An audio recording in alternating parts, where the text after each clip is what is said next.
মানুষ বলে ভালোবাসার বদলে ভালোবাসা না পেলে ছেড়ে দে ওকে। কেন? আপনি কি প্রার্থনা পূর্ণ না হলে ভগবান বদলে ফেলেন? আমি তো ভালোবাসায় সম্মান দিতে পারি, তোরই থাকবো সারা জীবন এই বাধা করতে পারি। এত চেষ্টার পরেও যদি তুই আমার না হোস, তাহলে তোর জন্য আমি আমার জীবন দিতে পারি।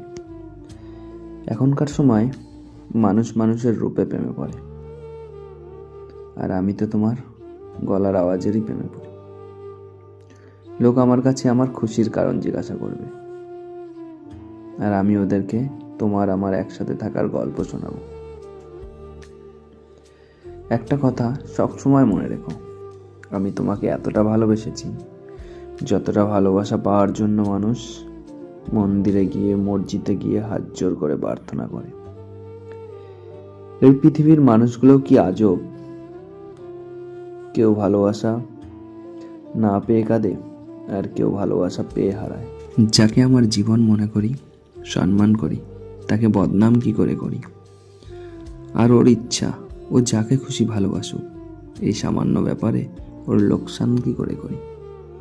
তারপরেও যদি ভুল হয়, তো বসে আছে না ভগবান ওই ওপরে? আমি কেন ও এমন ও তেমন বলে নিজের মুখ নষ্ট করি? ভালোবাসায় যদি বদনামি না থাকে, তাহলে সে ভালোবাসা কিসের ভালোবাসা? এটা কেন ভাববো বল? আমার ভালোবাসার মানুষটা আমাকে ঠকিয়েছে, আমাকে ধোঁকা দিয়েছে, আমাকে বোকা বানিয়েছে। এটাও তো ভাবতে পারি, ও যেখানে গেছে ভালো থাকার জন্য গেছে, শান্তিতে থাকার জন্য গেছে, সুখে থাকার জন্য গেছে। কারণ আমরা যারা সত্যিকারের ভালোবাসি, তারা তো এটাই চায়, আমার ভালোবাসার মানুষটা ভালো থাক, সুখে থাক, শান্তিতে থাক।